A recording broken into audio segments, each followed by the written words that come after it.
Ladies and gentlemen, just inside the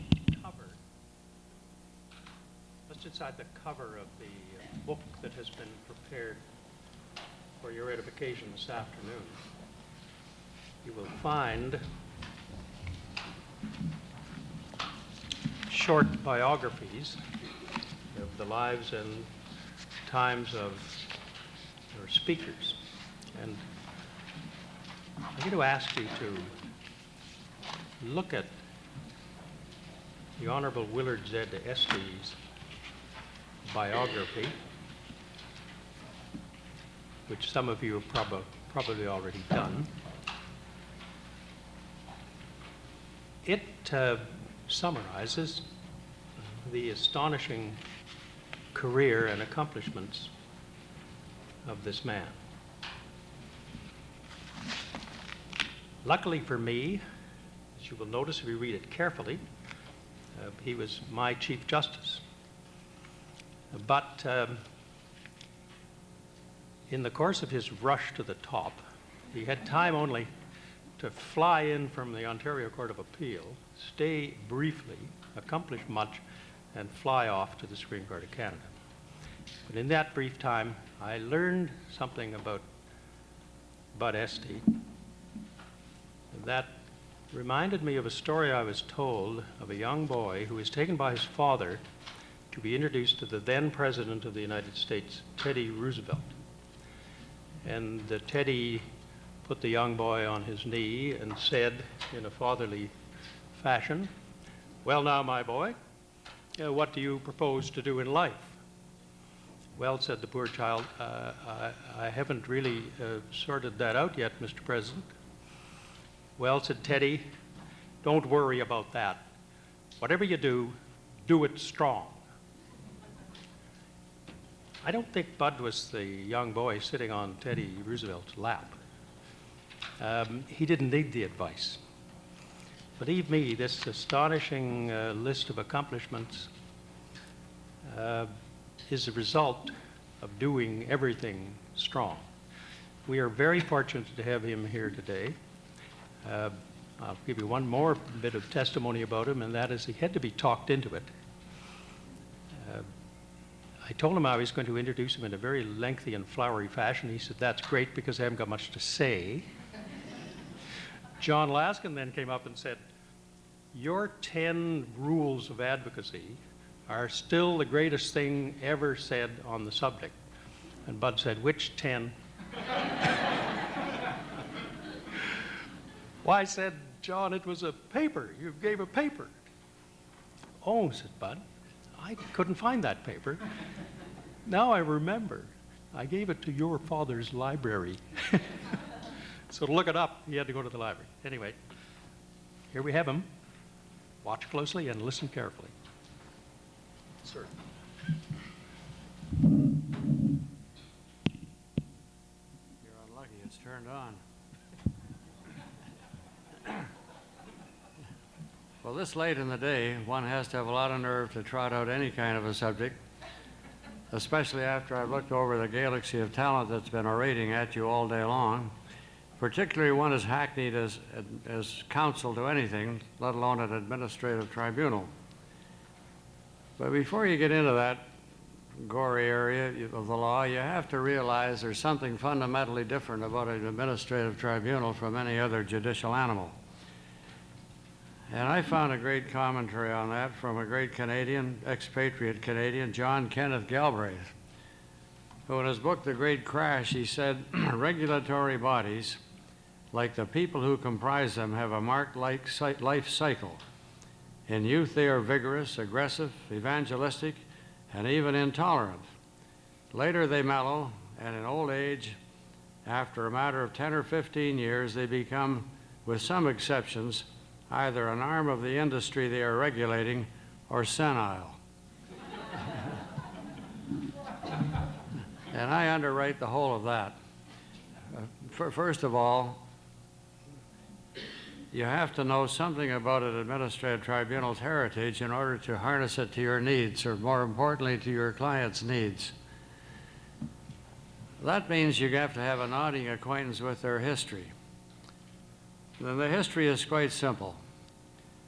About the middle of the 19th century, the middle 1800s, it became apparent to the legislators in England that legislation would have to be much more complicated in the age of distribution of electricity than it was in the distribution of beer and ale. And so we had the licensing commissioners appointed to hand out the monopolies. This was seen as a great stroke by the executive branch of government because it relieved them of the thorny task of choosing between political supporters. And so they put between them and the licensee a licensing tribunal without much in the way of guidelines. And it wasn't very long before that idea spread across the industrial spectrum in England post-industrial revolution.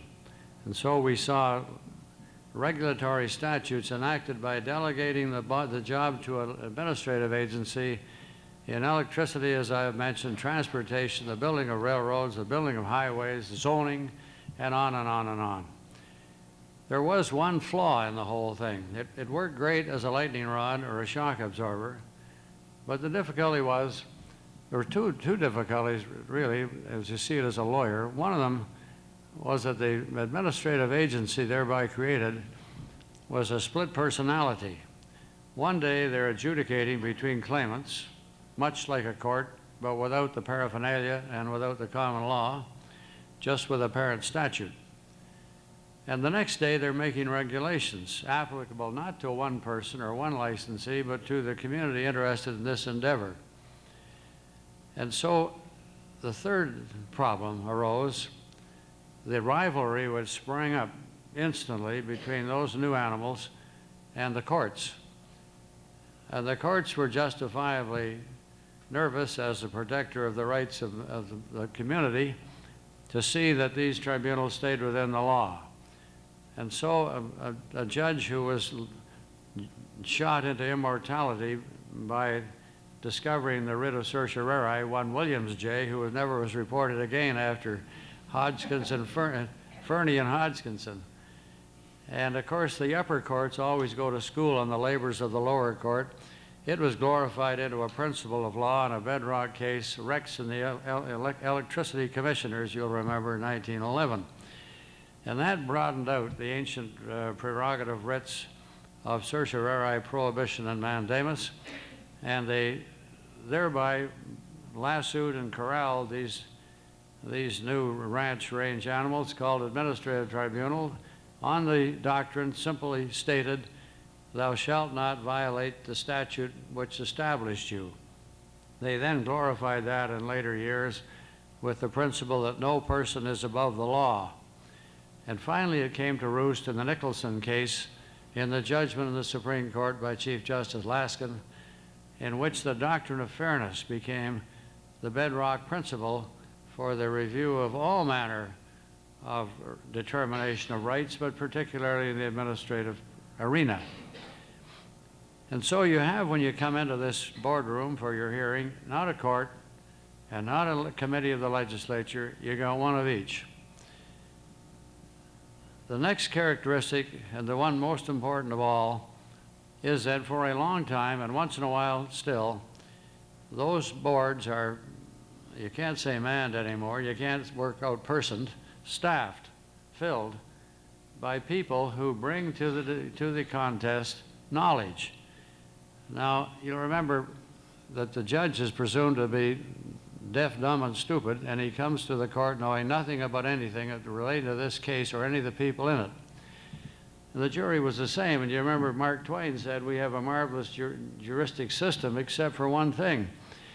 Where can you find every day of the week enough people who are dumb, stupid, illiterate, no friends, never been out of town, to fill a jury room, jury box? Well, the administrative tribunal solves the problem. It's different.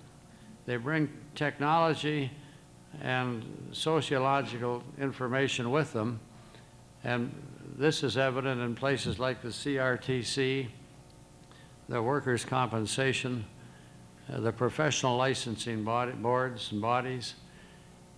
And that makes it difficult to come to review them, and it makes it difficult to conduct a case before them. Can you presume, for example, that the board members will all know something about automobile operation and mechanics when you bring forward some licensing switch for tractors pulling trailers coast to coast? Or in the broadcasting field, can you assume that you don't have to prove to them what a watt is, or a frequency, or a wavelength? But that's not so. You must operate half in that world and half out of that world back in the court. And so I've evolved from hard struggle, the evolution of certain rules when you come to an administrative tribunal. The first and foremost one is never move to quash an administrative tribunal to which you must inevitably return.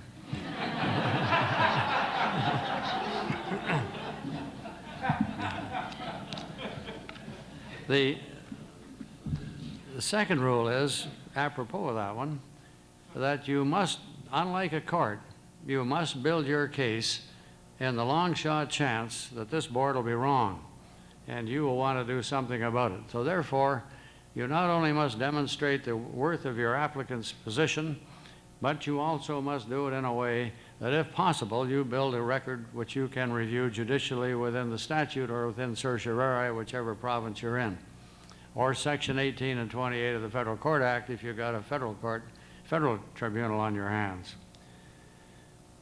From there on, the board becomes a court. You have only three things you have to worry about, and that's your opening argument, your closing argument, and everything that comes in between. The opening argument in an administrative tribunal is just the same as it is in any court, any trier of fact, any determiner of right. You first of all lay out in one simple sentence exactly what it is that you're there for. You then lay out in one simple paragraph, in short sentences and short words, how you propose to get to where you want to go. Your case in one paragraph. You may never have their full attention again, so don't squander it. You then have the great advantage in an administrative tribunal of laying out before the board, commission, whatever they are, whatever you wish to say in the way of evidence, and you can do it three ways. You can put it in as a counsel, and you get away with a great deal doing it that way because it suits their needs. They have to figure this case out in the quickest possible time, and the person knows the most about it in the whole room has got to be that counsel. If he doesn't, he shouldn't be there. The second thing you have to do is marshal the witnesses which you have to introduce to give authenticity to what you have said. That's a little different from the courtroom. First of all, you have great latitude in examining this person when you get he or she in the witness box. You can lead them a little bit more than you can in court, and quite a bit when you're on to non-contentious technical matters. They can introduce hearsay, particularly where it relates to government policy, how it's done somewhere else, what happened in the past. You can do all that as though it's admitted history. And the third thing is, in most of the tribunals, you will have recourse of necessity to expert witnesses. And you'll know what an expert witness is from what Lord Justice Bramwell once said. There are three kinds of liars. There are ordinary liars disguised as witnesses, there's damned liars, and there's expert witnesses. They're not liars in the sense they have an animus, a mens rea to make up a lie, but they rarely tell the truth. They tell it somewhere in between according to who's paying the bill. In all these witnesses, in all cases, you must rehearse them and school them in what the game is about. Find out what they know, find out what they think they know but don't know and don't ask. You must prepare them for the ordeal of testimony. Now, the one fellow you're going to have trouble with is the repetitive expert.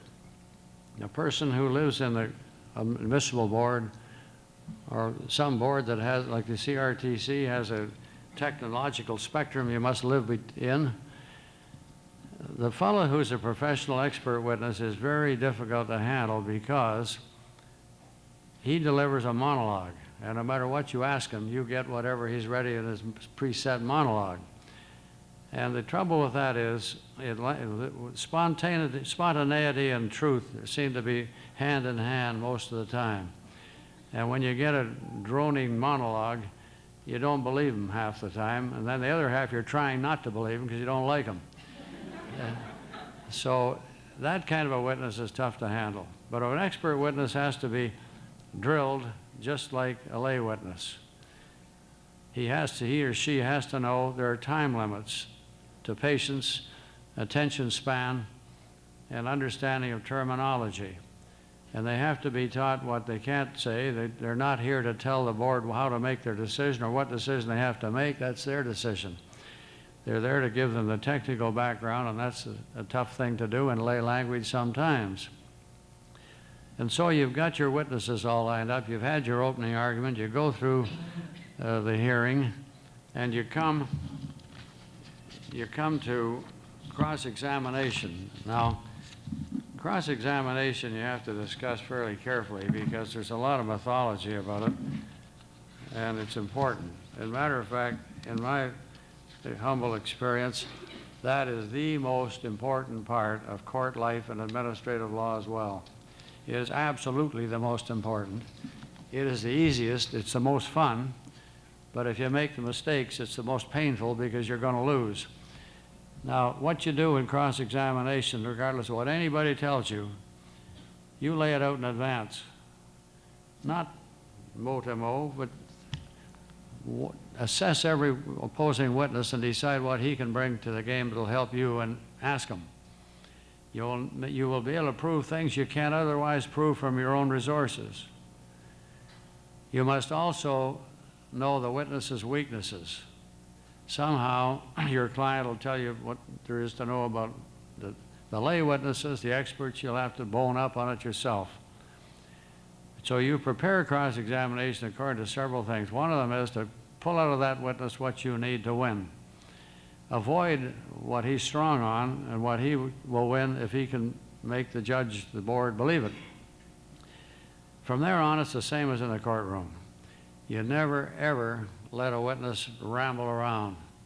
You keep him like a dog that's on a short leash. You ask him yes and no questions. You hurry him up. You jam him into corners. You load some questions once in a while. You fill it full of trivia so he doesn't know where you're going.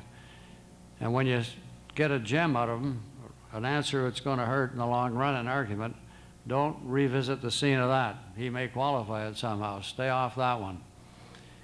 I don't believe there's any truth whatever in the rule saying don't ask a question to which you don't know the answer. If you don't speculate, you can't accumulate. You have to somehow have a little bit of instinct to know when you don't go near a certain subject with that witness. But if you don't know that and there's some weakness in what he's been saying or he or she's been saying, then you have to cross-examine sometimes into the unknown. But the rock-solid rule is lead them around. Don't let them get off the yes and no. If you have to, you drive them back onto that by short, sharp questions. Don't ever lose your temper with him or any other witness. Keep him on the track you want. Now, you can't look to the judge, the administrative board, for help if you can't make the witness obey. Providence put some stupid people on the planet, and they put some very smart people, but you'll find most of your witnesses are in the first category. And so it's difficult. Now, I remember one time having an environmental hearing, talking about trying to get help from the court, and it was spilling oil in the harbor. I acted for the Harbor Commission. And people would phone in and say, there's a boat discharging oil down there at Pier 5. And so the police would get our little motorboat out, and down they'd go. And well, we lost a lot of these cases because we couldn't prove them properly. So I set out to train these policemen. And one day we get one of these charges and we get into the hearing, and the policeman who drove the boat was in the box, and I said, "Now I want you to tell the board exactly where the oil was." And he looked at me like I'd lost my brains, and he said, "Why, it was right down there beside the boat." And I said, "No, where was the boat?" He said, "Beside the oil." So the judge says, "He's your problem, not mine." Now, in the balance of the other thing I want you to know about cross-examination is the admissibility of evidence. The rule changes for cross-examination. You get anything in through cross-examination: hearsay, contradictory evidence, bias, everything under the sun. It's not your witness, and you can take your chances on them for anything. The only test of relevance, of admissibility in any event, is relevance. And if you get too far off the track in cross-examination on relevance, you either fall back on the credibility attack, Mr. Chairman, which is usually fake, or you're stuck. You have to remain within the relevance. There's another reason for being relevant, and it's called economics. You don't want to spend your life on this one case, and you don't want to roll up a transcript that you can't afford to transcribe if you want to try and squash this thing. So you do have to keep your eye on relevance, but in cross-examination, it's relaxed. The other thing about my last comment on cross-examination is, don't just rehearse ever. Don't ever rehearse the witness through his examination in chief. The second no-no is if a witness, an expert included, does not hurt you, ask him some facetious question and sit down. Leave him alone. And the last of them is, never stay too long on a witness unless it's absolutely necessary. For example, the worst thing you can do is take a lay witness in front of any board, and this is true of any court, and maul that lay witness, belt him around verbally, and set him down with a thump, hurt his feelings. Don't do those things.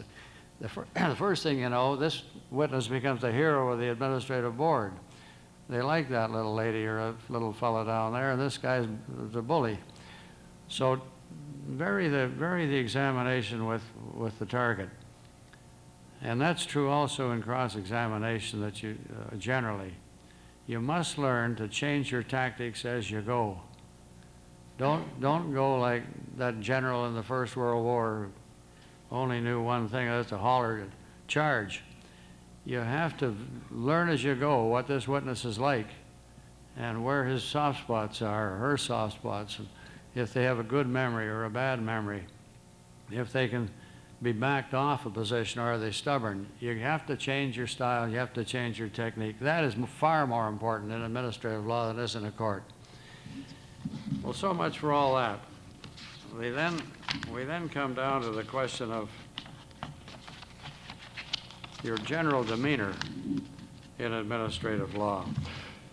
Now, you may be surprised that I would raise something like that, but those tribunals are not, they didn't come out of law school, most of them, and they don't know the judicial system. They don't care much for the judicial traditions and conventions of our profession. They're skilled in that role they're in. They know all about zoning or expropriation values or whatever the board's business is. And you have to bow a bit to their knowledge, even if you don't believe it's very great. For example, you always open your arguments. I found it always helpful to say, I want to make the following submissions in order to assist the board in their work. You don't give them an argument of something they have to follow. And you don't, if you have to use the law, be very careful, unless the chairman's a lawyer. And don't lead the board into believing they have to follow some judge's statement, because they probably go the other way to show you, put you in your place. The administrative board, its character, you never lose sight of. All that I've been talking about have been mainly provincial animals. I should pause and say the administrative law in the federal arena is somewhat different. First of all, the review standard is the Section 18 for the Trial Division, 28 for the Court of Appeal Division of the Federal Court. They don't have to follow certiorari. They do, and they occasionally even use that word, but they have a statutory review of administrative tribunals in replacement of these old powers of the Supreme Court of Ontario and now the Court of Ontario. But the Federal Administrative Tribunal is somewhat different. First of all, they are very narrow in their fields. They have a thing like the National Energy Board. Now, the National Energy Board has a different way of life. They sometimes have 3 people in the witness box at the one time.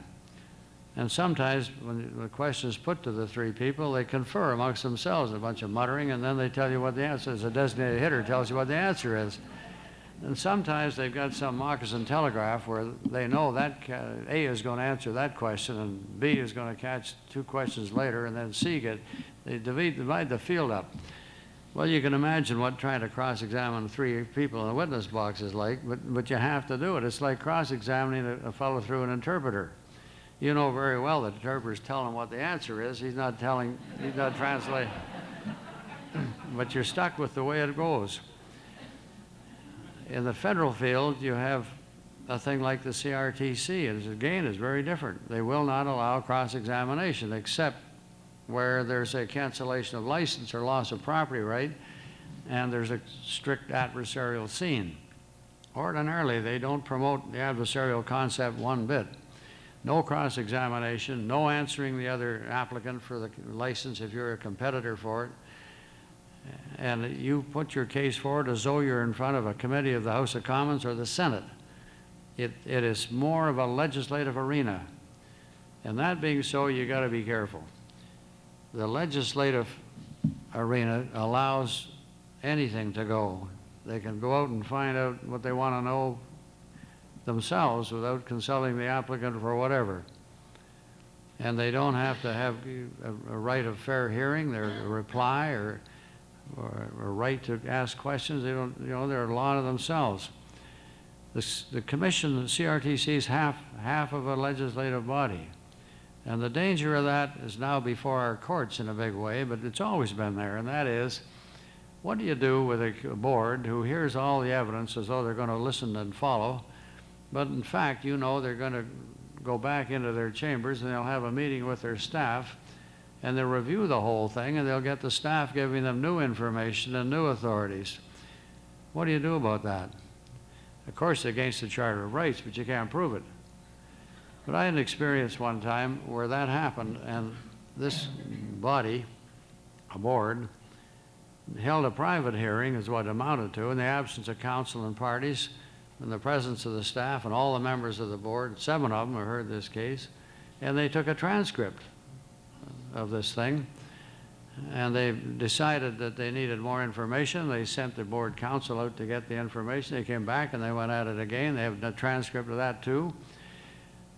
Well, for reasons that I don't know, one of the staff of the board decided this was so outrageous and so unfair that he'd leak it to a friend whom he knows one of those lawyers out there. And so we wound up with these 2 transcripts. It was a completely outrageous thing. So we had 3 choices.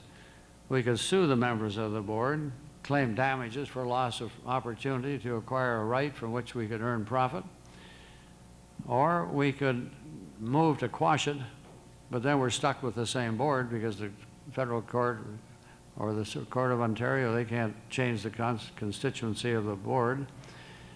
Or you can swallow your pride and hope for the best. Well, it was inevitable if we blew the whistle that the people that leaked it would get caught and their career be sadly bruised, if not ended. So we decided we'd go along and say nothing.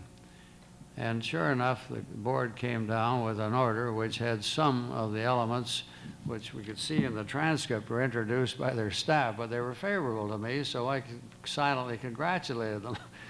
But it's an outrageous thing that can happen, and there's a case in the Supreme Court of Canada right now where it happened, allegedly. And we'll see what they do, and there's one not decided not very long ago. the rules should be fairly clear. The oath of office of a board member is the same as a juror. And occasionally you have to remind the board that, particularly in things like expropriation hearings where they have to go by what the evidence is in court, not what they got for their farm when they last sold it. The oath has to be taken seriously, and there should be a penalty for a breach of that oath. Secondly, there must be some ombudsman-like method of keeping everybody honest, council, board members included. But it's a problem, and it's one that I don't pass over lightly. I only had that happen once. And in a big country like this, that's a pretty good certificate for our administrative tribunals. Well, so much for the federal arena.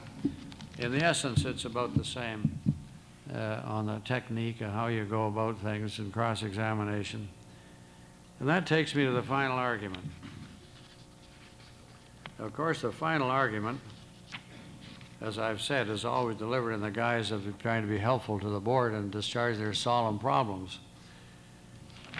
The trick, I think, is not unlike in the courts of this province, particularly in the old days of the Court of Appeal when we had some real roughhouse technicians up there on the bench. You had to get your word in first because they were all very bright. I remember Mr. Justice Aylesworth, a very, very bright fellow. And if you gave him an opening of 15 seconds duration at the opening of the appeal, he'd tell you what your only argument is. And so with him, you had to open up fast while you're still standing up straight.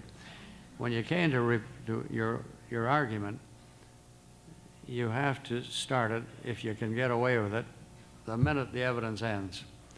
Don't let anybody adjourn it if you can avoid it. The administrative tribunal's mind is like a television tube. It goes blah just the moment you turn the switch off.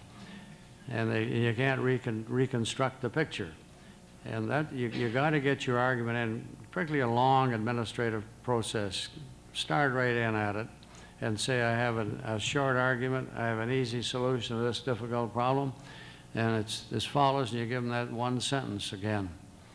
Now this time, it's varied. You'd give them that one sentence, you then say, I've drafted an order, the type I suggest should be issued, and you hand that in. Then you give them your written argument, and you hand that in. And thereby, you get a big jump on your opponent. He's got to ventilate the room when you're finished so that the breath of fresh air, they can start over again. But if you do it correctly, you get a big jump. If you're the respondent, of course, you get an adjournment. You get sick or you break a leg, anything goes. If you have a reply, most of the time, don't take it. If you have a very short one squirt of the gun, deliver it. If it's a telling one, where there's a gaping hole in the side of your opponent's case, then sit down. The most difficult thing to do in this whole process is to sit down, and sit down early enough. And I have only one bit of advice on that, and that's I follow the 3 B's. And it's my advice to be concise, be precise, and be seated. And I'm going to follow my own advice now and sit down if I weren't sitting down already. Thank you very much.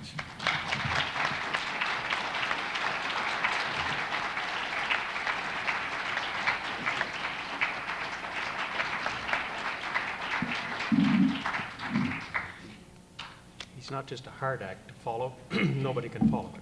Thank you very much, the Honorable Mr. Justice Willard Z. Bud Estey. One of these days, we're going to know how Z became Bud. Thank you.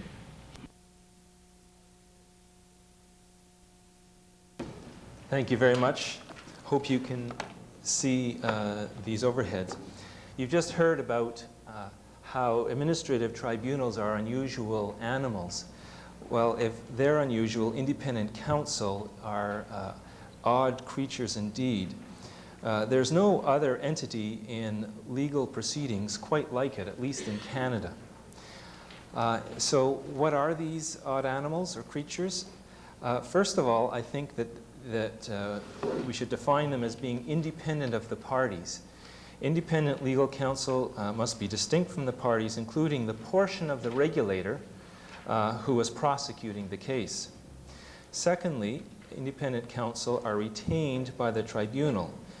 You are, or independent counsel, are the tribunal's lawyer and receive instructions from the tribunal, often directly and not through staff intermediaries. Thirdly, the role of independent counsel is to advise the tribunal, not to decide issues, not to conduct the hearing, but to provide advice to the tribunal. And the word tribunal itself implies that there is a hearing. You don't normally have independent counsel for a regulator that's not holding a hearing type of proceeding. The other odd thing about independent counsel is that almost all of the cases dealing with the role of independent counsel have been decided in the past 5 years. There's very few before then.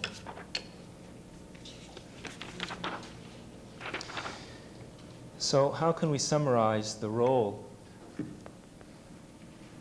of independent counsel? When one talks about the role, one thinks about improving the decision-making process, increasing the fairness of the procedure. But from the perspective of the tribunal, your role is to prevent the tribunal from making errors that will result in unnecessary and expensive appeals. I hope I'm not being overly crass by suggesting this, but I think this is what tribunals are looking for, and the emphasis of this part of the program is on current practice. Now, this definition implies that some appeals are necessary. For example, appeals caused by the application of policy that requires judicial confirmation, or appeals caused by vague statutory language. But avoidable mistakes of a procedural or evidentiary nature are fair game for independent counsel to try and prevent. The court's concern, in my view, is that the assistance provided is legitimate because there are, of course, improper forms of assistance. One of the most overlooked opportunities to accomplish this role, in my submission to you, occurs before the hearing ever starts.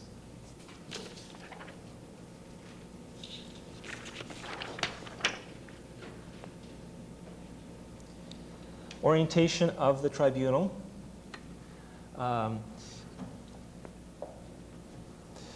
Is a unique opportunity. First of all, there's much greater flexibility before the hearing. You don't have to worry that the questions being asked by the tribunal members or the answers provided are going to form a record on an appeal. Tribunal members are often afraid to ask questions during a hearing because that might create a grounds of an appeal. For example, am I allowed to ask this party about the prior finding of misconduct against him or her? Just by asking that question, you may have already created the problem, or at least a lay tribunal member might think so. Also, you can be comprehensive before the hearing. You can be systematic and say, this is the order of proceeding for a hearing, rather than saying what you do next is this or that. So that's important. Also, you can initiate discussion as independent counsel, which is frowned upon during an actual hearing. You can say to a tribunal member, look, you've got to stop asking those questions about billing practices when the issue at the hearing is the competence of the practitioner. Now, there's different forms of orientation, of course, lecture and discussion, which we lawyers are used to. But in my experience, it's very hard for lay tribunal members to take general principles of law and apply them in a particular hearing. And therefore, the learn by doing, role-playing method really is effective with tribunals. And this is very similar to what is held at Osgood every summer and conducted by OCAT and other institutions like that for lawyers. You role-play a recurring issue, like how do you deal with an objection, and then you discuss what was done, and then you do it again. And tribunals really, I think, learn through that kind of orientation session. And you can do this both for how to conduct a hearing and also how to write reasons. Why can't you have a role-playing session where you write reasons? Another effective way of orientation is debriefing sessions once the hearing is over and done with. And again, now you have the freedom from the constraint that the question and answers are going to appear on the record, and you can deal with issues while the questions are fresh in the minds of the tribunal and your observations of their conduct are fresh as well. Now, written manuals, of course, most sophisticated tribunals have manuals, but the smaller tribunals are getting into this area as well. And I suggest that there's three kinds of manuals. There are resource manuals that contain legislation, cases, and checklists. For example, the SPPA and the Evidence Act, the Charter of Rights, cases such as the Bernstein case dealing with the burden of proof, and checklists on how to, the order of proceeding for a hearing. And there's nothing confidential there, and that should be publicly available if requested. Similarly, the tribunal's rules of procedure, and we heard this morning that this is going to be an increasingly common feature for tribunals in Ontario. Again, there's nothing confidential here. The tricky part is when you have internal policies, procedures, or generic advice. For example, the jurisdiction to hear cases arising from before proclamation of the legislation. If you have an opinion dealing with that issue in the manual, should that be disclosed? Or the interpretation of what the standard of practice is as used in a regulation. If you do disclose these generic documents, you might suggest defenses and objections to defense counsel or other counsel, but if you don't, you might be acting unfairly and contrary to the Stinchcombe principles. And I'm sure that Mr. Justice Laskin will be dealing with that issue in his talk. The next thing before the hearing is, what are you entitled as independent counsel to know about the hearing before it starts?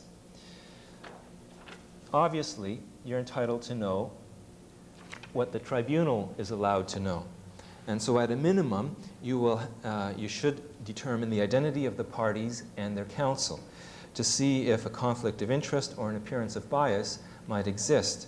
Similarly, I think it's quite appropriate for you to have the notice of hearing, and this will provide you with basic knowledge of the allegations and enable you to perform basic preparation of the likely issues of law that will arise. But what about anticipated issues at the hearing? That's something that tribunals often don't know.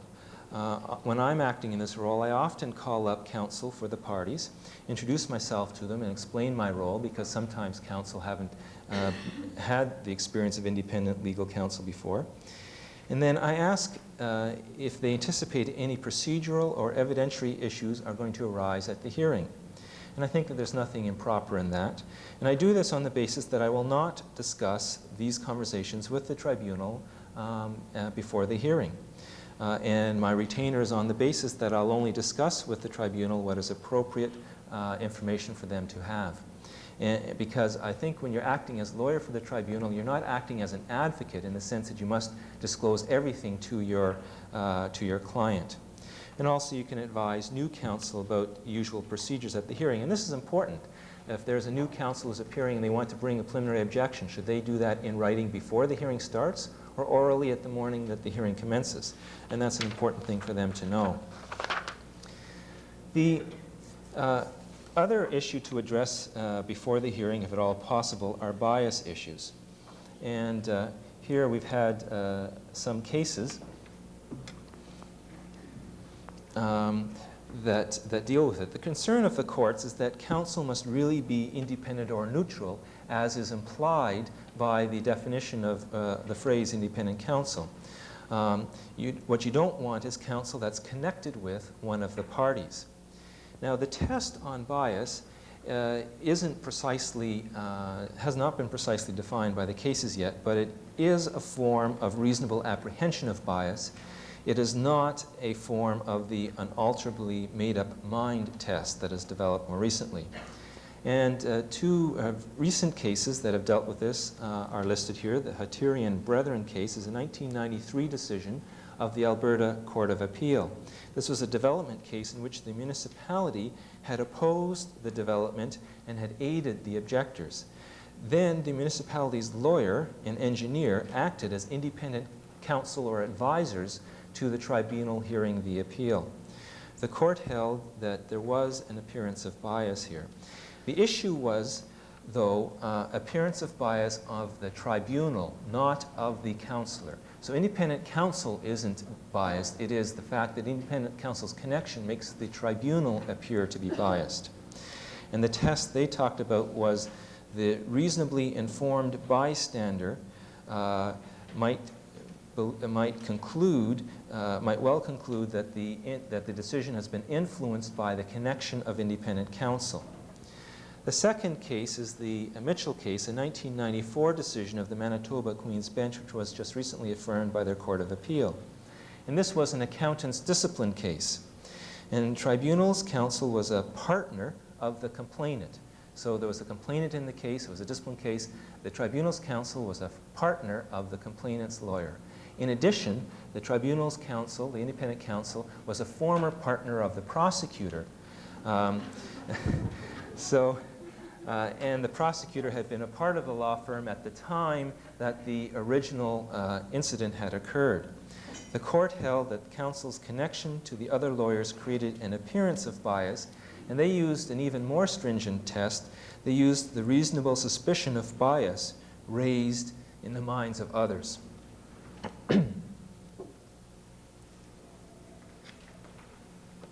Those decisions are obviously correct on the facts, but I would suggest that the degree of independence required by independent counsel is less than that required by the tribunal members itself, because the independent counsel does not make the decision, and the advice usually is disclosed to the parties, and the parties have an opportunity to comment on it. Your role is much, much different than being a decision maker. And an example of where perhaps a lesser degree of independence was required is the Ominika Enterprises case, a 1993 decision of the British Columbia Court of Appeal, in which leave to appeal to the Supreme Court of Canada was refused. This is a forestry licensing case. An independent counsel was a private practitioner. However, the private practitioner had been retained by the Attorney General because the Attorney General had a conflict, was paid by the Attorney General, and had to follow the billing policy implemented by the Attorney General. Otherwise, the independent counsel's instructions were from the tribunal. And the Court of Appeal, the majority held that there was no bias, there was no improper connection between the parties in those circumstances. Now we come to the hearing itself. I think it is now broadly accepted that independent counsel has the right, independent counsel can be retained by tribunals without an explicit statutory provision. So the next question is, what is the nature of the role of independent counsel during the hearing? And I think the substantive concern is that independent counsel not interfere with the rights of the parties. Now we're moving away from appearance of bias concerns to the principle of audi alteram partem, or sometimes called procedural fairness. And that's a much broader rule, and so there are much broader restrictions. And under the principles of procedural fairness, the parties have the right to present their own case, not have independent counsel interfere with the presentation of that case. The parties have the right to have the decision made only by the tribunal that is appointed by the statute to determine the matter, and not by unappointed legal counsel to that tribunal. The parties have the right not to face an unauthorized adversary, so the party does not feel it is facing two prosecutors. The parties have the right to respond to the case against them and not face secret submissions from the tribunal's own lawyer in their absence. These concerns, as I've said, are all part of the principles of procedural fairness. Now, courts look at these principles from the point of view of the tribunal itself and the perspective of the parties. What would a reasonable party feel if his or her rights have been interfered with in the course of the tribunal? And this makes appearances very, very important. Even if there has in fact been no interference, if there might appear to be interference, then there's been a denial of natural justice. And so the courts have suggested the following guidelines for independent counsel. Does independent counsel sit apart from the tribunal, or does independent counsel sit in the midst of the tribunal by the arm of the chair, so to speak? Does independent counsel advise only when requested to do so by the tribunal, or is independent counsel constantly volunteering advice? Independent counsel should not act as the presiding officer, for example, directing the order of proceedings or calling for breaks. Independent counsel should not interfere with the examination of witnesses, for example, making objections to questions or asking witnesses questions on his or her own behalf. Independent counsel should address advice to the tribunals and not engage in discussions with counsel directly about the issues. Independent counsel should give advice and not make rulings. There's a huge difference between saying, my advice to you is that you disallow the question, and saying, you can't ask that question. And the difference between, the substance of the advice is the same, the appearance created is very different. Now, as I said, these are guidelines. It's impossible to follow these guidelines all the time and to do your job. And I don't think the courts expect you to follow these guidelines all the time. If the tribunal is making a major error, for example, they're leaving the room to make their deliberations without having heard submissions from the parties, closing submissions, you got to stand up and say, you must do something more. Or if an unrepresented party is being abused by opposing counsel, I think you have the obligation to stand up and say, that's not appropriate. So long as the overall impression created is that you are not conducting the hearing, I don't think the courts will interfere. Now, assuming that you frame your advice as advice rather than as a ruling, how far can your advice suggest the appropriate ruling? How far can you go to suggest the appropriate ruling? Let me give you 3 examples. First example, my advice to you is that the question is improper. That's example number 1. My second example is, my advice to you is that you should not grant the adjournment. The third example is, my advice to you is that the allegations of incompetence have not been proved. Okay? Now, I think all of those are very definitive pieces of advice. I think the first one is proper. I think the last one is improper. And the middle one depends on the circumstances. I think you need to look at the type of issue that the question is addressing. If your advice is going to the very merits of the entire proceeding, then you're in trouble by being definitive. The closer the advice is to deciding the ultimate issue, the more cautious you have to be. And so this provides a much greater role for independent counsel on procedural and evidentiary issues. Another way of looking at it is that the advice as to law can be more definitive than advice as to discretion. To the extent that the issue involves a discretion, the exercise of that discretion should be left up to the tribunal. For example, on a penalty in a discipline case, it is probably acceptable to say that you are entitled as a tribunal to consider the prior finding made against this member. What is probably inappropriate for you to do is to tell the tribunal what weight they should give to that factor in deciding what the penalty should be.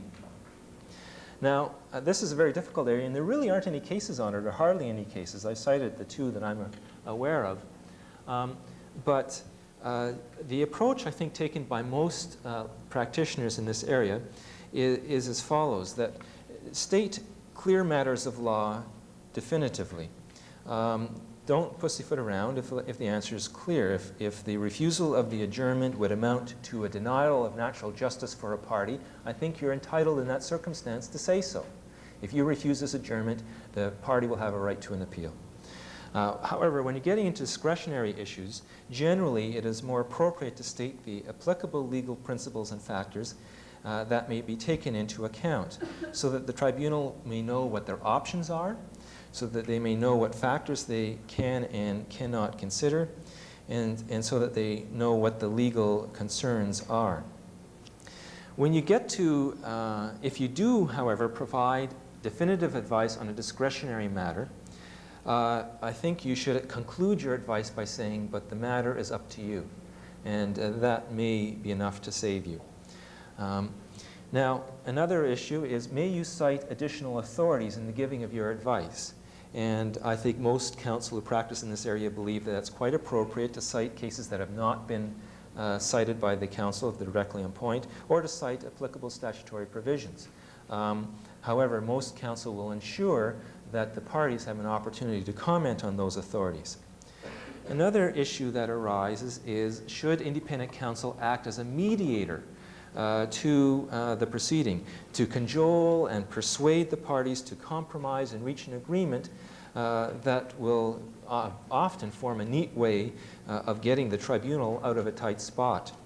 However, I think if you do this excessively, you will undermine the nature of the adversarial process and you will be subject to an appeal.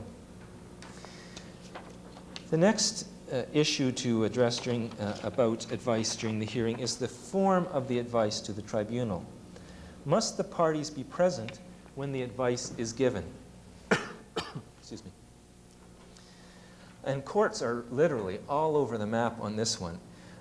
Chief Justice McEachern in the Omanika case, in the dissent, called private advice submissions made ex parte and considered it contrary to the principles of procedural fairness.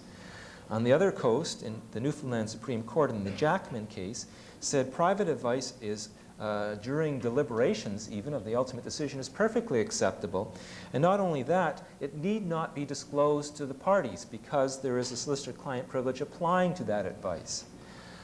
Most practitioners that I'm aware of follow a middle ground, and based on the McCruer Commission and the provision found as a result of that in the health professions legislation, and they take the position that legal advice can be given privately, but the content of that advice must be disclosed to the parties and an opportunity given to comment on it.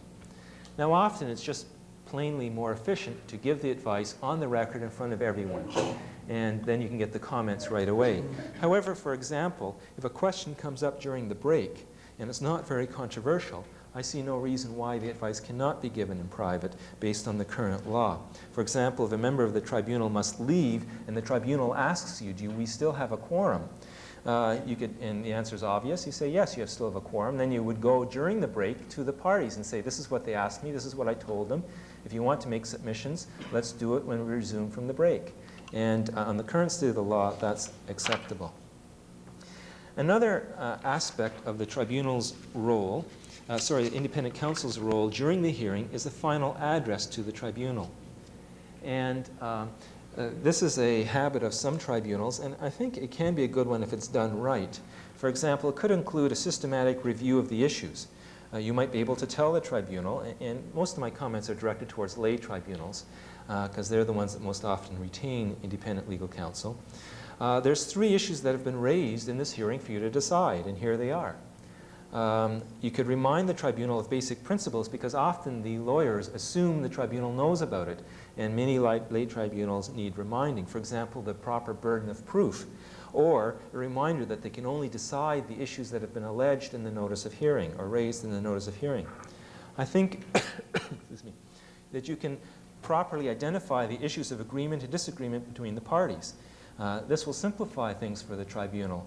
For example, you could say the parties agree that if this practitioner hit this client, that it amounts to professional misconduct. The issue for you to decide is, was the person hit?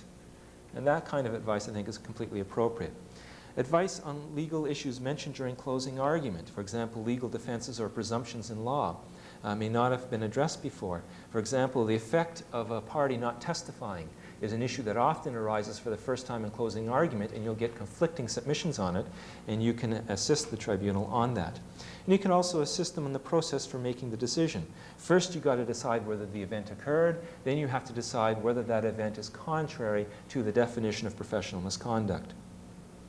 What your advice should not include is directive advice on matters going to the merits, as I've discussed, directive advice going to issues of discretion, especially at this late stage of the hearing, and detailed references to the evidence. I think you should leave references to the evidence to the parties and to the tribunal's own notes. It's too easy to end up commenting on the merits of the case if you get into it. And as always, if you do this, I think you should allow the parties to have the last word and to comment on your closing address.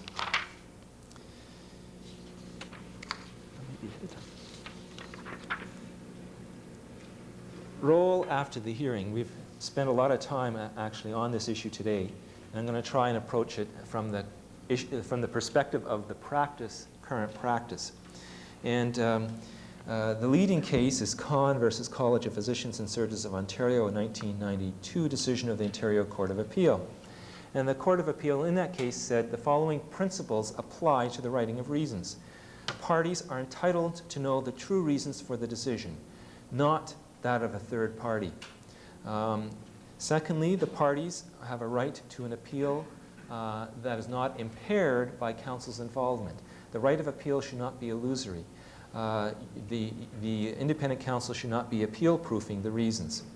And thirdly, tribunals are entitled to consult outside sources to improve the quality of their reasons. And we've heard about that today at some length. So what forms of assistance are acceptable and what forms are not acceptable?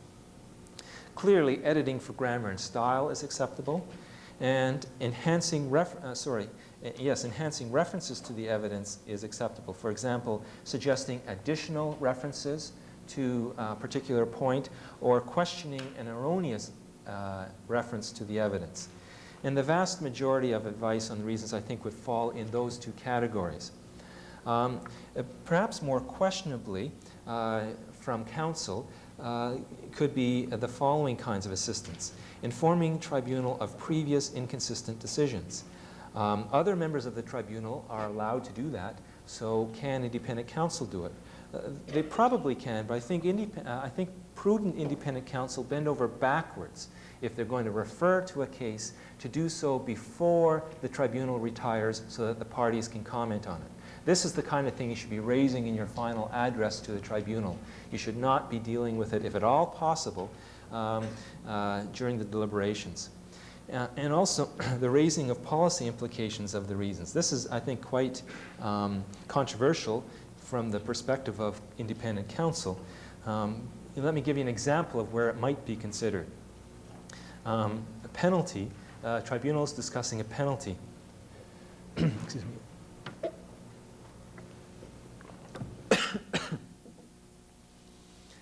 And the tribunals often don't understand that penalties must fall within a range.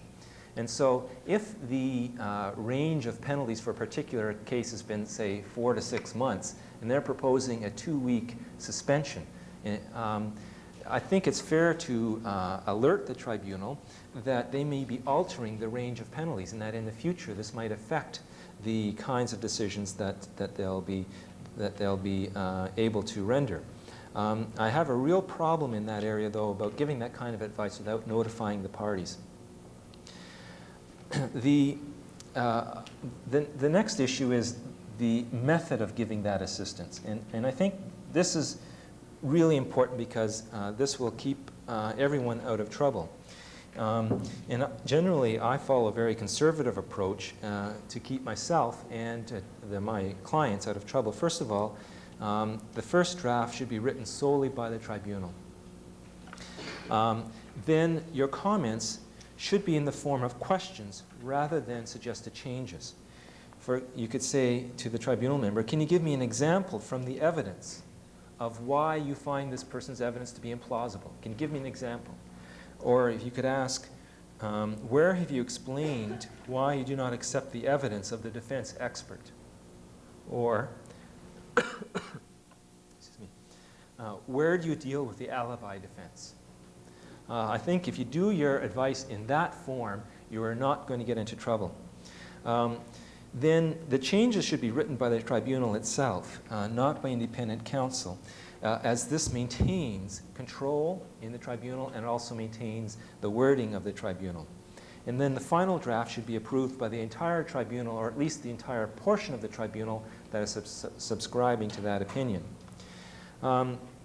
The court in the Conn case hinted that this conservative or strict approach need not be adopted for all forms of tribunals. That perhaps this might be appropriate for, let's say, a discipline committee, but when you're getting into tribunals that have a sort of a less purely adjudicative role and get more involved in policy, then in those circumstances, more involvement by counsel may be acceptable.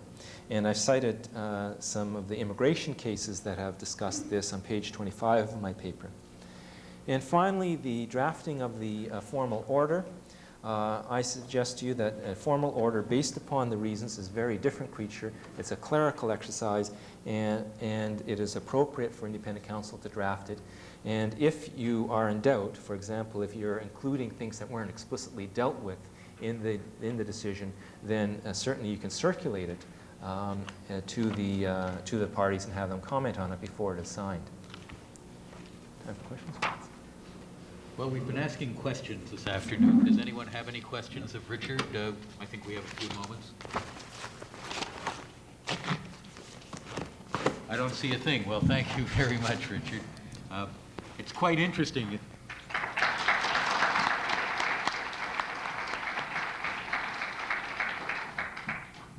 As an observation, while John Laskin is coming up, I think it might be interesting to think about Richard's presentation in the context of the earlier panel. And I'd ask you whether you see it as another aspect of institutional decisions, and then add a third one, which is agency members discussing matters with their staff during the course of a hearing, just to round it out.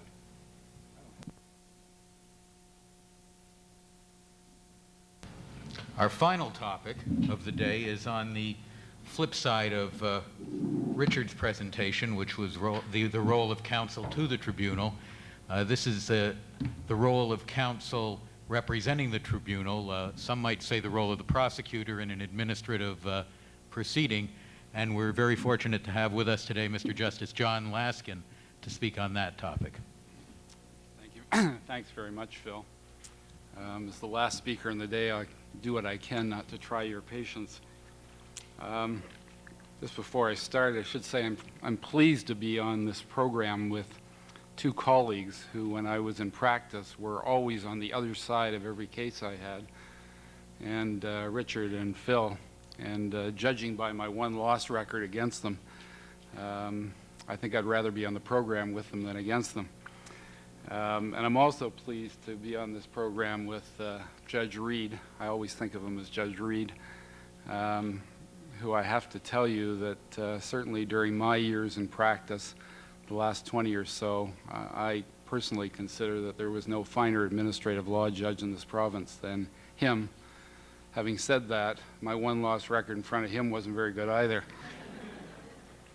When I looked at this topic, access and discovery, as Phil framed it, and started to think about what I was going to say, I became a little puzzled, because as a former civil litigator who practiced from time to time before administrative tribunals, most tribunals that I know and practiced before gave neither access nor discovery.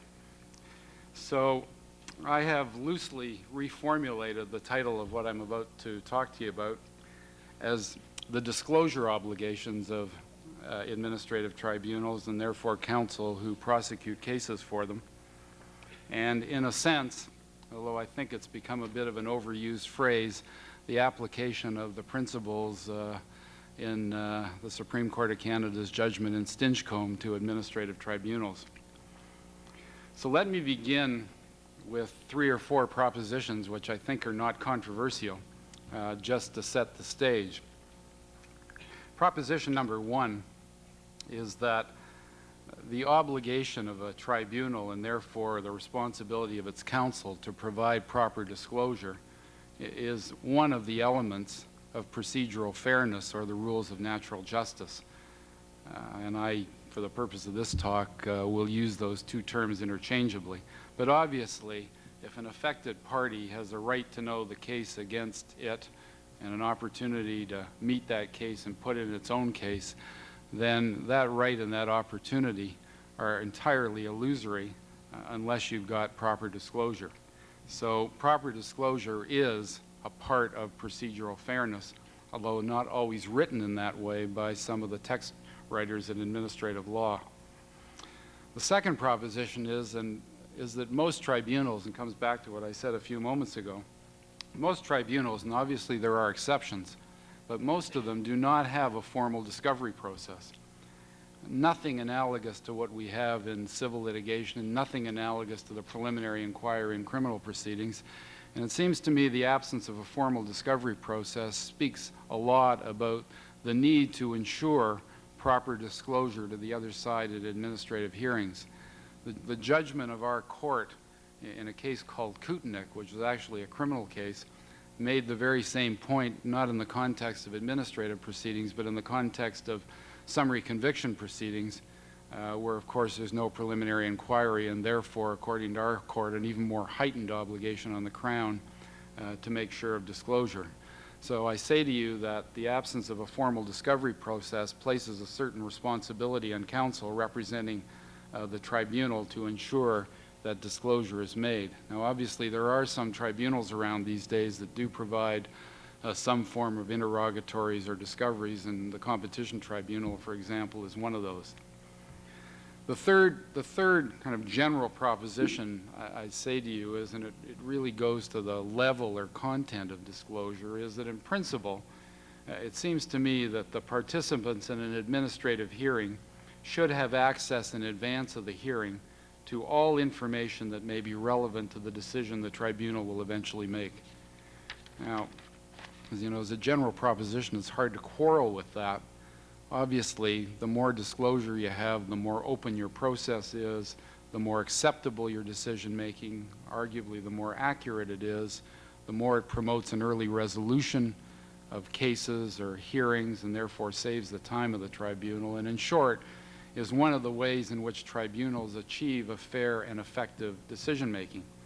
The problem with that is, of course, is that there is some information which a tribunal ought to have which may never reach it unless you protect that information with some kind of confidentiality, and even sometimes protect the giver of that information.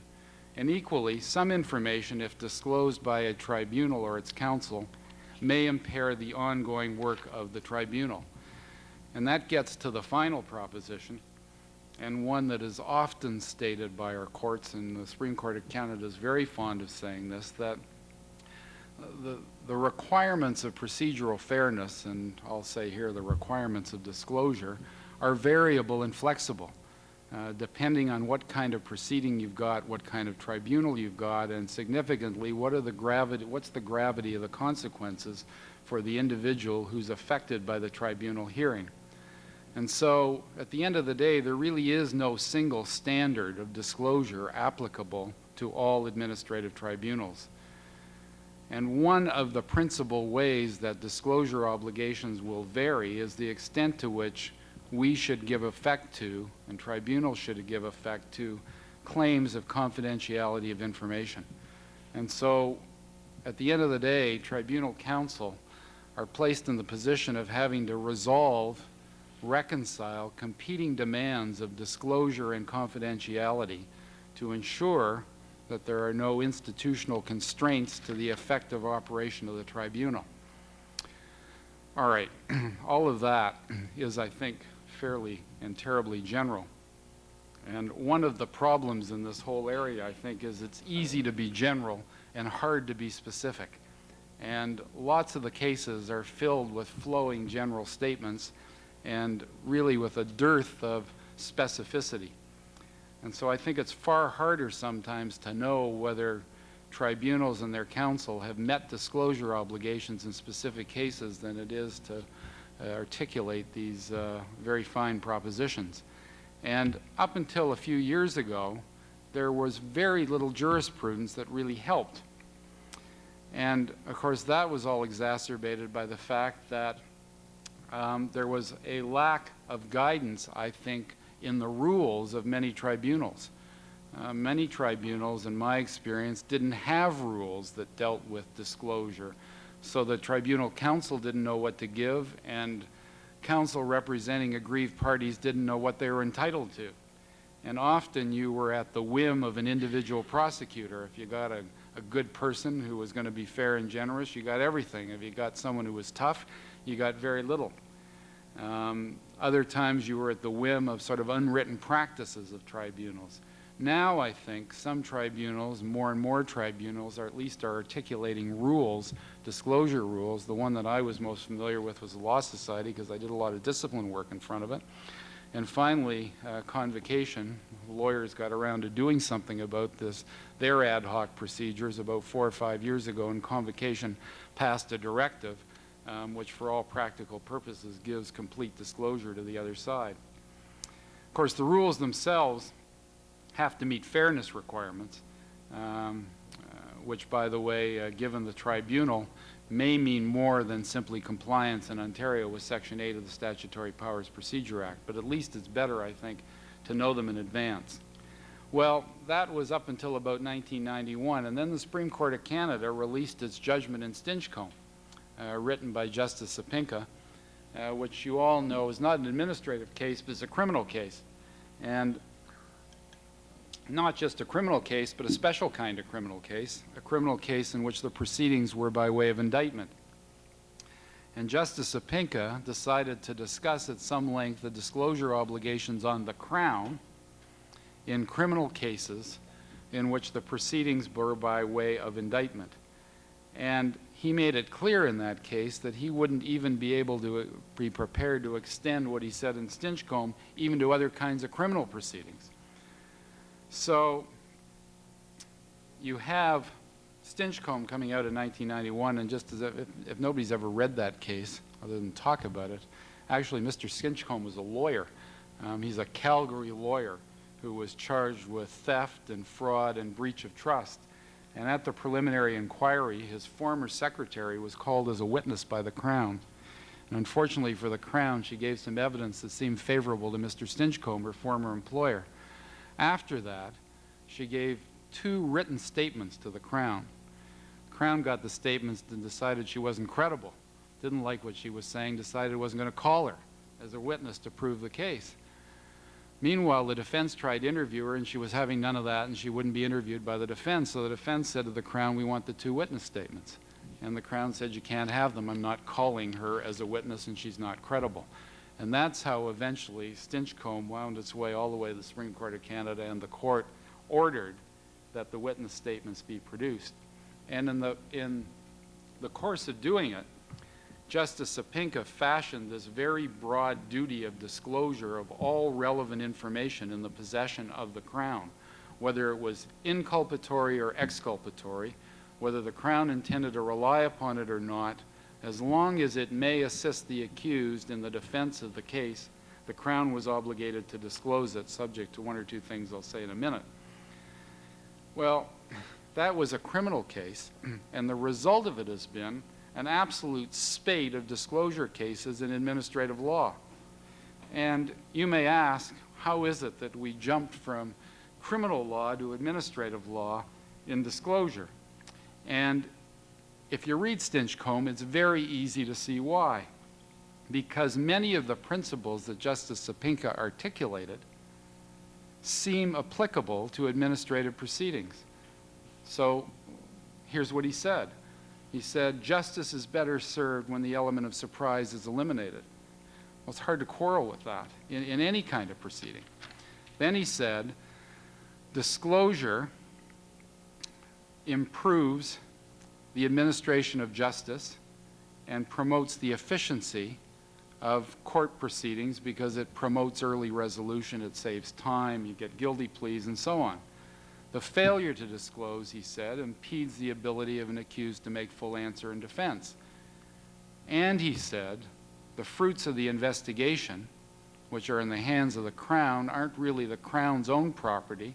They're the property of the public to vindicate the public interest in a prosecution.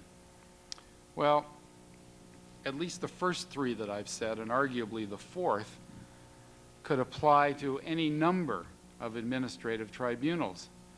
And those principles, by the way, have been echoed not just by Justice Steinecke, but by Justice Martin when he came along a year or 2 later to discuss disclosure in the context of other criminal proceedings other than by way of indictment. But so all I wanted to say to you was that it's easy to see why counsel and ultimately courts have fastened on to Steinecke as a way to raise disclosure issues in the courts, because the way in which the Supreme Court framed the underlying principles that justified this broad duty of disclosure suggest that the principles will be applicable in administrative proceedings, or at least could be. But before we go too far along that road, there are at least 2 important qualifications to keep in mind. one qualification is that in criminal proceedings, the obligation to make disclosure is constitutionalized. I mean, because of Section 7 of the Charter, so that the disclosure obligation on the Crown is a constitutional obligation, and the right to disclosure on the part of the accused is a constitutional right. Well, most of you know enough about the relationship between Section 7 and the Charter to acknowledge that at least it's a very debatable proposition as to whether Section 7 of the Charter can be utilized in administrative proceedings. I'm not sure the Supreme Court of Canada has yet given us the final pronouncement on whether you can take liberty and security of the person in Section 7 and make them apply to reputational interests or economic interests, but certainly the courts in Ontario have been, I think it's fair to say, quite negative about that proposition. Now, you might plausibly argue that apart from the question of remedy, there isn't a great deal of difference between the principles of natural justice and the principles of fundamental justice, and that may be true. And so while in the criminal context we've got a constitutionalized right, in the administrative context we've got a common law right, there may arguably not be a great deal of difference between the two. But the second qualification is much more important. And the second qualification, of course, Justice Steinecke put on his disclosure obligation was the law of privilege. And he wasn't just talking about solicitor-client privilege, he was talking about privilege generally. And it is the issue of privilege that has really become the battleground for disclosure in administrative proceedings. And when I talk about privilege, I mean really privilege in much more of the sense that Wigmore contemplated it, the four-part test for privilege that you see way back in the evidence books and is applied from time to time by the Supreme Court of Canada and discussed in the Grenke case fairly recently. And it's on that ground that really the issues of disclosure in administrative proceedings have been fought. Well, how far does Steinecke go? I doubt many or any of you in the audience would find much controversy in the notion that a prosecutor or counsel for a tribunal has to disclose to the other side in administrative proceedings, number one, the statements of witnesses that it intends to call, and if there are no statements, then it will say. Number two, to provide access to the exhibits it's relying on, and where possible, copies. And number three, to provide experts' reports of its experts. Number four, to have that disclosure obligation be a continuing one. I don't think any of that is controversial in either post or pre-Steinecke. And I would also suggest that tribunal counsel have some obligation, especially when their practices are not well published or even their case law is not well published, at least to provide counsel on the other side with copies of case law. One of the great difficulties I always had in fighting discipline cases of the Law Society is the Law Society, lawyers to boot, never bother to report their decisions, never bother to catalog them, never bother to tell you where you can find them. So it becomes very difficult to fight a discipline case at the Law Society unless you got a prosecutor, and now I think it's fair to say all of them are pretty fair, but it'll at least give you the relevant jurisprudence.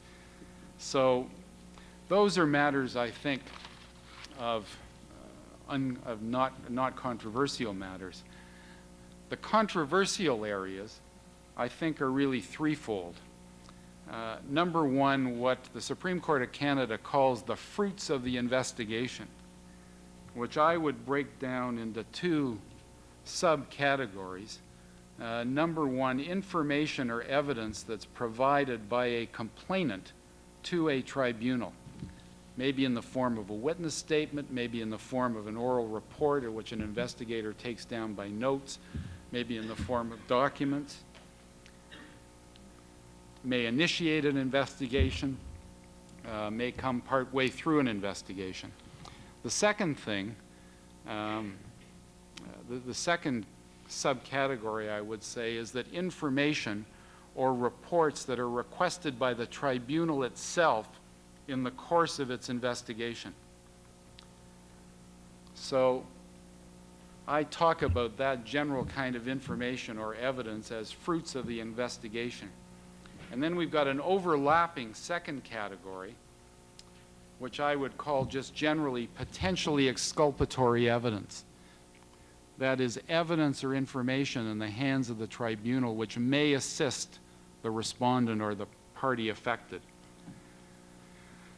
And then thirdly, with some tribunals, staff studies or ongoing compilation of records prepared by staff, not with particular reference to a hearing, but which may become relevant if a hearing is called sometime in the future.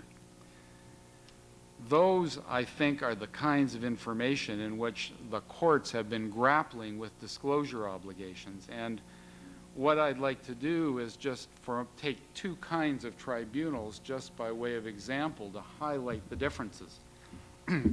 So let's take, first of all, tribunals that lie at the judicial end of the spectrum of administrative decision-making, the court-like tribunals, which are largely discipline tribunals, human rights tribunals, tribunals concerned largely with individual rights, and which can make orders that have serious consequences for individuals, and which I guess have a rather minimum policy content to them.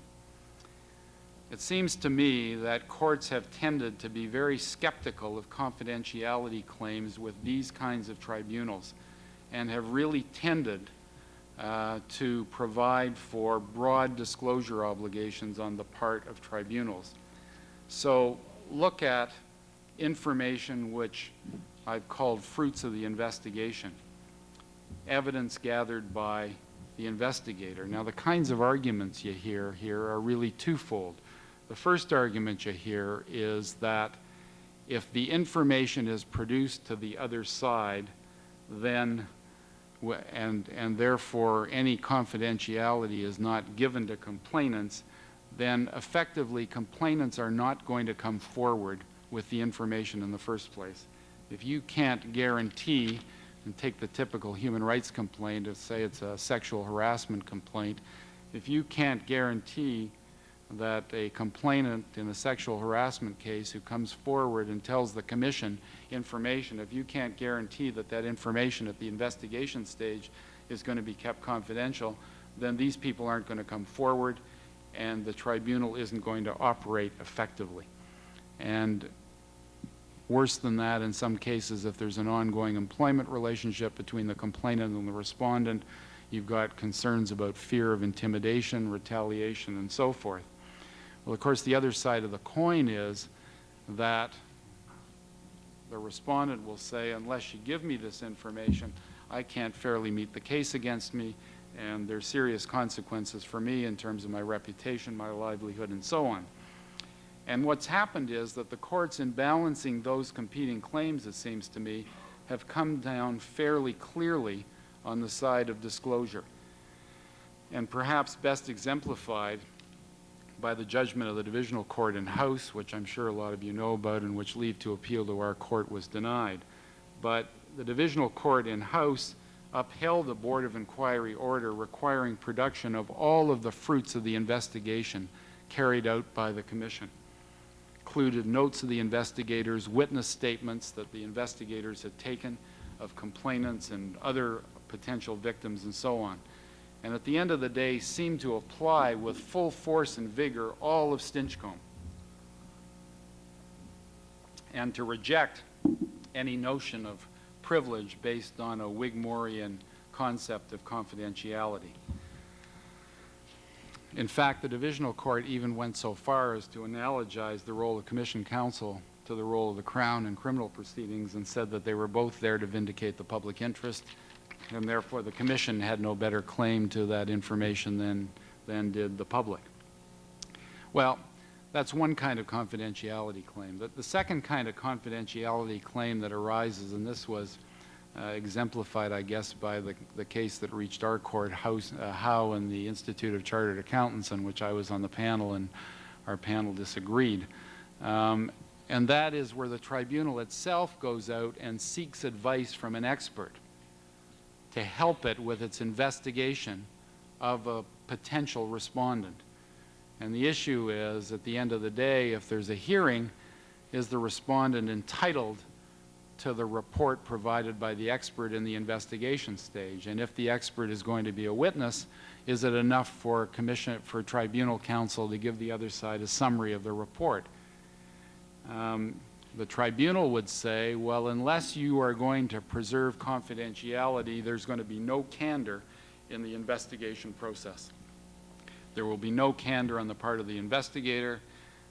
There will be no candor on the part of the tribunal members, and we will never be able to get people to do this work and to do our job. That's not a new argument.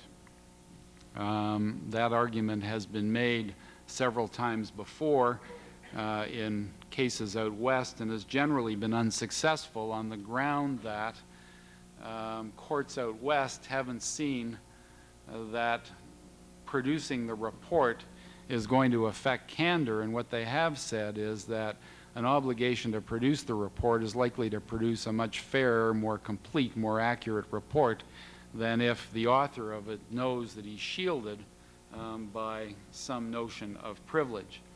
Well, that was roughly the issue as it came to our court in Howe.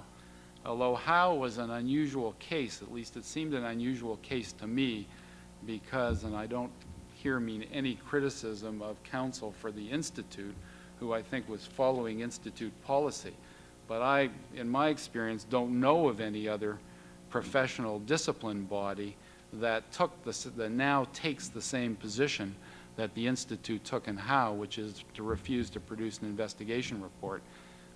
Certainly the Law Society, I think the College of Physicians and Surgeons, the bodies that you see in the courts all the time, produce those investigation reports routinely, whether the author is going to be called to give evidence or not. Howe is a bit unusual in another sense, in that it was a case that reached our court. Because, as you probably know, most of these issues are, if they're not dealt with by the tribunal itself, are invariably dealt with at the divisional court level. But a panel of our court, which was presided over by Justice Blair, now retired, who was one of the finest public law judges we had, granted leave. But by the time it got to our court, there was, of course, another and totally different dimension to the argument, and the different dimension was that this was a judicial review application of a preliminary ruling made by an administrative tribunal. And that was really the basis upon which Howe was decided, and the basis upon which the court divided. Because once you get into the judicial review area on disclosure issues, you're into a much different area. Then you've got to deal with questions of deference to the tribunal making the disclosure decision in the first place. You've got to deal with the question as to how important the alleged non-disclosure is. Can you make it sufficiently important to make it out to be jurisdictional error, or is it just a piece of information it would be nice to have but you don't have? And then you've also got to deal with the tendency of our courts to try to discourage judicial review of interlocutory orders made by administrative tribunals, and particularly where there's probably an appeal right. So you've got all of those overlaid issues, but I talked to you about how not to talk about what's right or wrong in the case, but simply to highlight the kind of issue that's now coming before the court as a result of Steinecke. Well, when you move from fruits of the investigation into exculpatory evidence or information in the hands of a tribunal that might assist the other side, here again I think the courts, in terms of court-like tribunals, have erred on the side of disclosure. And so the names and addresses of witnesses who might have knowledge, even if they're not being called by the tribunal, notes of investigators pertaining to potential other witnesses, other witness statements, even if the witness isn't going to testify for the prosecution, are all fair game for disclosure by tribunals. And I guess at the end of the day, one could make the general proposition that courts seem to be tending to apply all of Steinecke or at least all of the principles underlying Steinecke, and seem to be tending toward the kind of broad disclosure duty Justice Sapinka laid down to tribunals like this. Well, move away from that. A useful contrast to that kind of tribunal is tribunals which are in the business of economic regulation. Tribunals like the Competition Tribunal, like the Patented Medicine Prices Review Board, tribunals which don't impact on individual rights in quite the same way as a discipline tribunal does, and which have a much higher regulatory or policy content. And there are a spate of cases now coming out of the federal court and even provincial courts indicating that those kinds of tribunals are going to have considerable leeway in the extent to which they are obligated to make disclosure. And in doing so, in saying that, these tribunals have upheld claims to the confidentiality of information that is the fruit of an investigation or information that may be exculpatory, information found in staff studies. And what the courts are saying in those kinds of cases are that the tribunal has met its disclosure obligation if it gives to the other side the witness statements or will says of witnesses it's going to call and documents it's going to rely on at the hearing, full stop. Don't ask me for anything more. And what they have done is protect information provided to the tribunal by complainants who come forward and make not the argument that a complainant in a sexual harassment case might make, but a similar kind of argument in a business sense.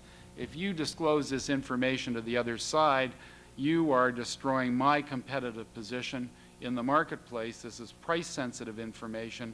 If you want to be able to operate and get complaints to enable you to do your work, you've got to give me confidentiality for that information. I won't give it to you otherwise. And our courts have said generally, yes, you're entitled to confidentiality for that information. So that's the other side of the coin, and I think simply to illustrate that you got to be a little careful before you take a criminal case and the principles underlying it like Steinecke and apply it willy-nilly to all kinds of administrative proceedings. I close sort of examples with one particular kind of example, which has always been a troubling example for those who practice before this tribunal, which is the Ontario Securities Commission, because those of you who have ever done any work before that tribunal know that right in the tribunal, right in the statute, is legislative confidentiality for certain investigations undertaken by the Commission, so that the Commission, under the Ontario Securities, under the Securities Act, has the right to, in effect, take compelled testimony from potential witnesses to a hearing as part of its investigation. And the statute provides that that testimony in the form of transcripts is confidential to the Commission and to the witness and isn't to be disclosed to the other side unless the Commission consents, which it almost invariably never does. So if you're acting on the other side of that case, you're in a very unenviable position because you don't have the information, which could be very valuable for impeachment purposes. On the other hand, if you're acting for the Commission, you're also in kind of an unenviable situation because you don't really feel you're on a level playing field. And you almost have a built-in advantage because you have these transcripts for impeachment purposes and the other side doesn't. And when I was in practice, I in fact was in that situation, and we came up with this, I think, quite unsatisfactory solution at the end of the day, but we couldn't think of anything else. The solution was that if I was going to impeach a witness through the use of one of these transcripts, then I would provide the transcript to the other side. That was one solution. The second solution was that I would monitor. I was commission counsel in this particular case. I would monitor the evidence of witnesses. And if it occurred to me that a witness was giving evidence that was inconsistent with the evidence given on a transcript, I would then alert the other side. Well, you know, you only have to say it to know how unsatisfactory that was, but in the absence of commission consent, it was about the only solution we could come up with. So there's an example of one tribunal that sort of legislated confidentiality, it's kind of legislated away Stinchcomb disclosure.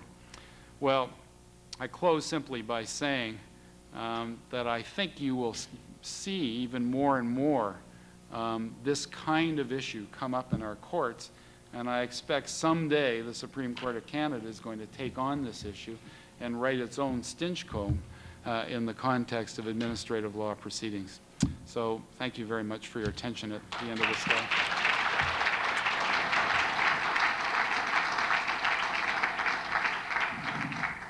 Thank you, John. And on behalf of Bob Reed and myself, I'd simply like to thank all of the speakers in this afternoon's program, as well as this morning's, and thank you for being a receptive audience, I think.